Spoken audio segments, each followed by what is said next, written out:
Hello and welcome back. First of all, I'm gonna do that thing that people do, myself included, that you really shouldn't do and point out everything that's gonna be wrong with this video.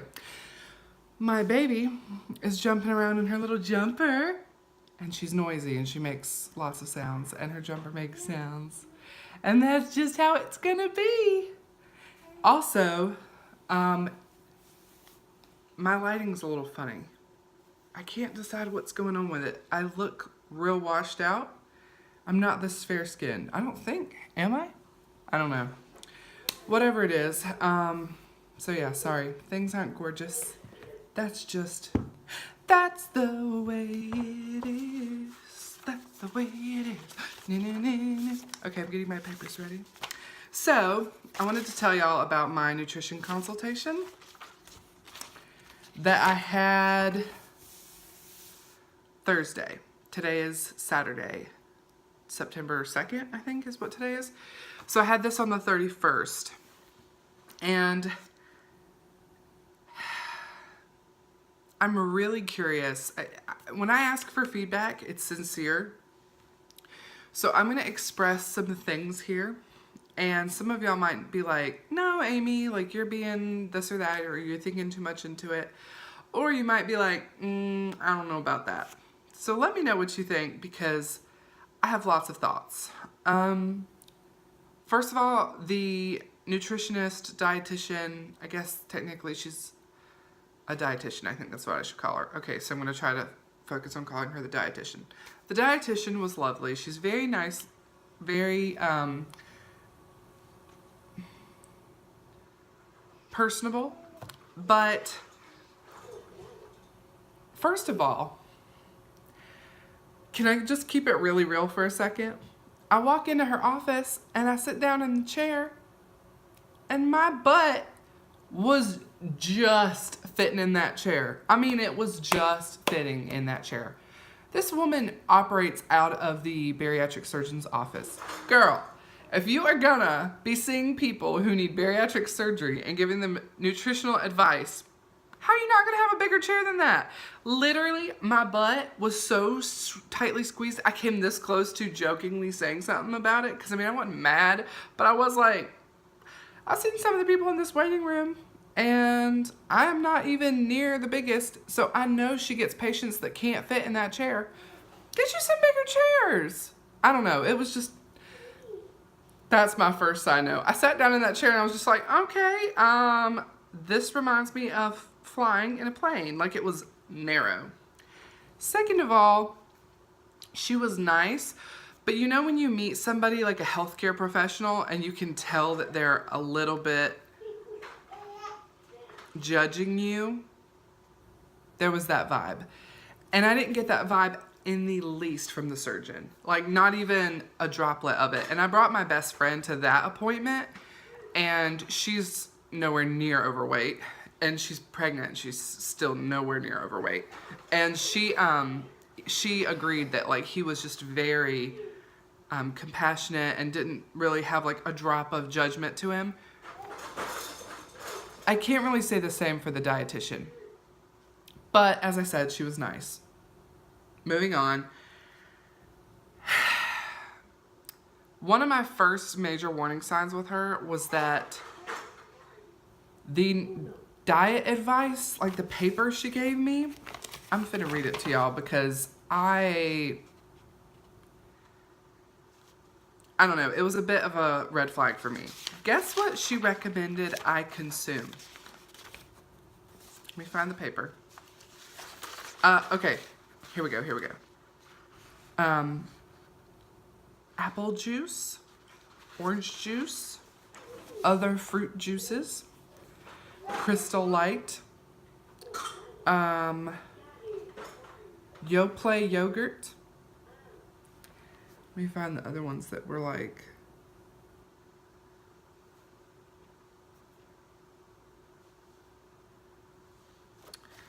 I can't find the one. There was one she gave me that was literally like, basically it was just a bunch of like processed, very sugary food. Like juice? Fruit juice? Fruit juice, really? You're going to tell somebody who weighs 300 pounds that she should be drinking fruit juice? I don't know, man. Like, I don't know. She lost credibility with me when she said that. And I realized, like, girl, you weigh 300 pounds. Why are you passing judgment on the person who has a bachelor's degree in nutrition? And I'm like, yeah, I hear you, but it don't take a bachelor's degree in nutrition to Google, like, is fruit juice good for you? Is fruit juice healthy if you have PCOS? No. Anyway, she said, she looked at my paper, and one of the things was like, I told y'all about this in my last video, but one of the questions was like, name the diets you've tried. And I named a bunch, and then I said a ketogenic diet, and I put in parentheses that I had had a lot of success with it, but then I got pregnant, and that kind of threw me off, and I've just had a hard time getting back on track with that, but that I really like and thrive and feel good on a ketogenic diet. And she went on, oh, are you okay? She went on a little bit of a diatribe about how it's a fad diet. She was like, yeah, I saw that you'd done all the fad diets. And I was like, I don't know. The diets that I've done, I wouldn't really say any of them are fad diets because they've worked really well for a lot of people. South Beach diet, it's not a fad diet. It's just a way of eating that works well for a lot of people. It works really well for my brother. My brother's lost a ton of weight doing South Beach.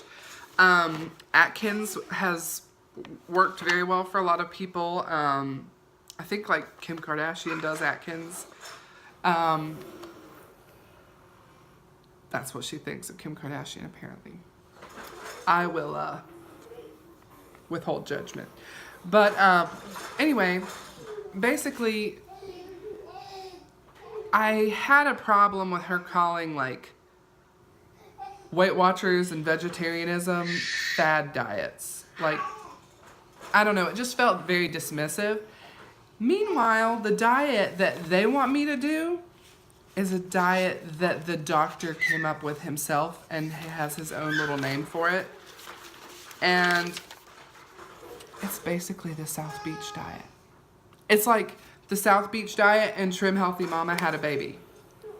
It's a lower carb, very fruit and vegetable heavy, low grain, and lean protein diet. Okay, so that's like every diet. You know what I mean? Like, I don't know. It irked me a bit, and it irked me that she would, I don't know, especially since I wrote down that I liked keto, it just irked me that she would call it a fad diet. And I realized I just talked about that for way too long, and I'm going to move on now. I'm reclaiming my time, but it just annoyed me. It put a bad taste in my mouth. Anyway, what are you looking at? Anyway, oh my gosh. What was I going to say? Oh. The next thing she gave me was this. I kind of don't want to show y'all because I feel bad because I'm like, it has her handwriting on it. That feels like too much. Well, she gave me the My Plate thing. That's like the government, the new version of the food pyramid. And guess what she told me to drink? 8 ounces of milk with every meal. Cow's milk with every meal. Do y'all know how much sugar is in cow's milk? Like, cow's milk does nothing for me. She's like, well, you need the calcium. I'm pretty sure almond milk has more calcium than cow's milk. And I eat a lot of cheese. Like, I would rather eat cheese than cow's milk and not get the carbs from the milk. I don't know. And I didn't, like, argue with her. I just kind of sat there and was like, and asked a few questions. But in general, so the moral of this is, I was very unimpressed with the nutrition advice that I was given. I was given this, which I thought was really, it's like overly simplistic, but it also, I needed it, I think. And it's this, and I know it's going to be backwards, but I'm going to read it to you. It's the Hunger satiety scale or satiation. So not being hungry anymore. And she said that your goal is to be in the blue numbers between 4 and 7. So 10 being like, oh my God, I just ate Thanksgiving dinner. I ate way too much. I need Jesus. Lord, help me. Touch my body. I'm in pain. And 1 is this plain iceberg lettuce is the most delicious thing I've ever eaten because I'm so hungry. Know what I mean? So anyway, I thought this was helpful because she basically said I should never let myself get more than a little hungry. Like, basically where I know I need to eat soon, but I feel like I'm not in a hurry. That's the point I should eat at. Because if I wait until I'm in the red and I'm truly hungry, then I'm gonna shoot up here to the higher numbers and eat too much, which is totally what I do. In fact, right now my stomach is growling because it's 3 o'clock in the afternoon and I haven't had lunch yet because I'm an idiot. But anyway, hopefully one day I'll learn. But I did think that that was really helpful. And then, what else did she tell me? She gave me some information about post-op diet. They don't do a pre-op diet and they're not requiring me to lose any weight before the surgery. I want to lose weight before the surgery. So right now my BMI is like 42. And I think I can lose like 15 or maybe even 20 pounds, close to 20 pounds, without no longer qualifying for the surgery. I don't know exactly when my surgery is going to be yet, but I have an idea. And if it's approximately when I think, then I could be very disciplined with what I eat and still not be below a 40 BMI by the time I have the surgery. So I am working on basically just being really thoughtful about what I eat. Baby! And I have lost some weight already just by being thoughtful about what I eat. And I'm not exercising very consistently yet. I've been walking some, but I need to be doing more. I did find this, so I went to Groupon basically. And I found the whole health and fitness page and looked at all my local options. And I don't have any extra money right now. But whenever I do, I'm going to start trying some different stuff. Because there's like 1 month long memberships to try out all kinds of different things for really reasonable prices. Like for $30 a month, unlimited hot yoga. For $30 a month, boxing lessons 3 times a week. And then, what was the other one? Oh, there was Krav Maga. There was, I hear you. There were Mommy and Me boot camp classes. There were Pure Barre. There's one like 10 minutes up the road from me. And they have a thing for unlimited for a month for I think $45, which is a lot more than I could afford right now. But the point is, hopefully soonish I'll be able to afford some stuff like that, and I'm just gonna try everything. So that's basically, we're now transitioning to the next part of the video.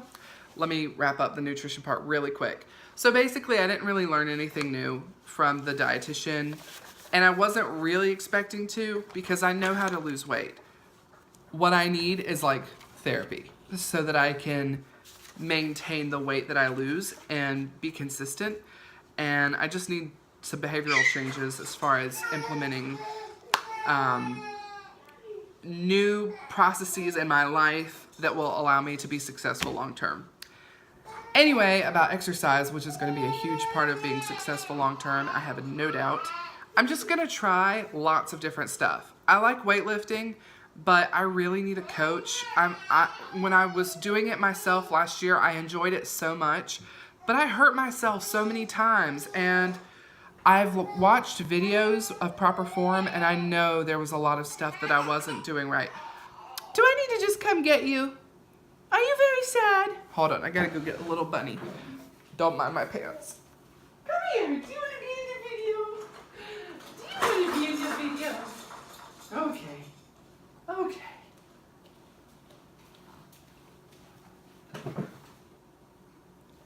Okay. She wanted to be in the video. Sorry. Did you want to be in the video? Are you gonna be happier now? But basically, I want to do strength training, and I would love to get into powerlifting, but I've decided it's so not worth an injury right now that I'm not going to do anything like that until I can afford to hire a coach or a trainer for at least a few sessions so that I actually know what I'm doing and not be at such a high risk for very real injury that will set back my weight loss efforts more than not exercising would have. I also don't want to just do monotonous cardio because it's never been something I've happily sustained. And when I say monotonous cardio, I mean like on an elliptical or a treadmill. I like running outside, and it's starting to cool down. So I'm going to start walking outside more often and things like that.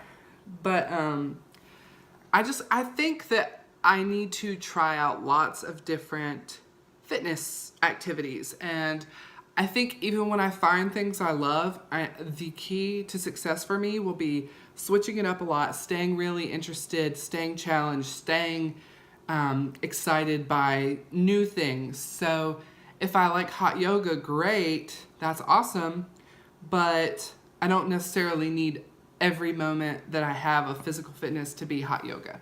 I should also walk or run or hike or do a bar class or go to spin class. That was another thing on Groupon. And I really think that that's going to be important for me, is mixing it up and staying challenged in that way.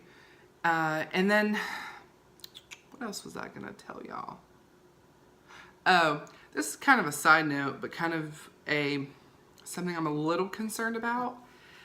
It looks like I'm going to have to buy special vitamins that my insurance will partially cover, but I'm still going to have to pay like $40 a month if I get them through my doctor.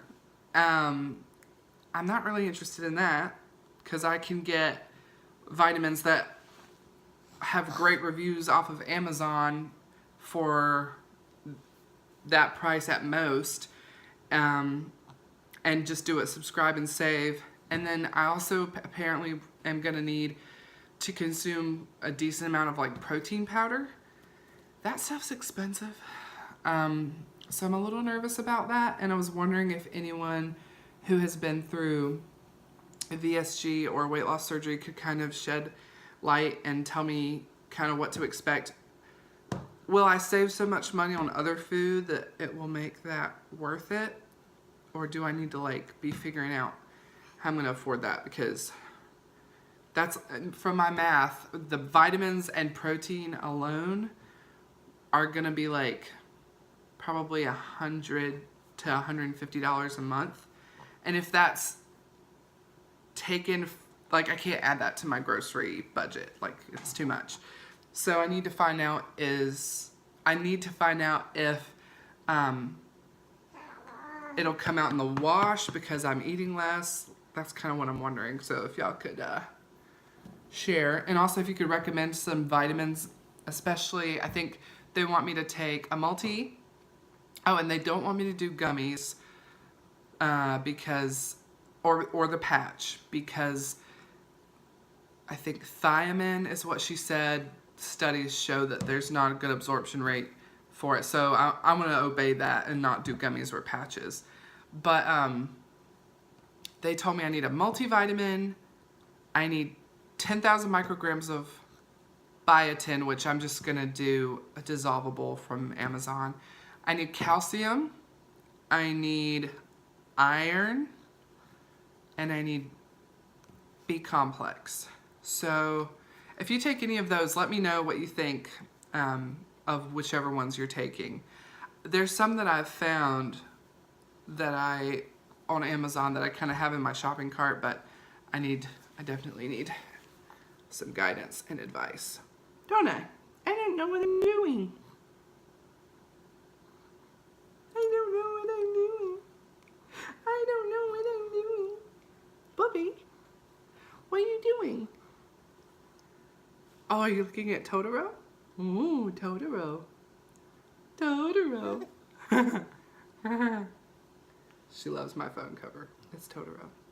Anyway, this video has been way too long, and I would edit it way down, except I can't edit videos because I don't have a proper camera. So sorry. If you have any questions or advice, particularly advice, because I probably can't even answer your questions, let's keep it real, then please post them down below. I plan on making a video after I hear back from my blood work, which I still haven't gotten results for, which is a little red flaggy too, because I know they got them early last week, and they still haven't called me about them.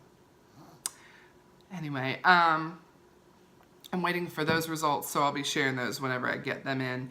And then I'm waiting to hear back from my insurance company about some stuff. Whenever I get that info, I'll be sharing it here. So if you have any other questions about me or life or this process, let me know, and I will talk to you guys later. And so will this little bunny probably, because she can't stand for anything to be happening and her not to be in the middle of it. Say bye-bye. Say thanks for watching. Say thanks for watching. Bye.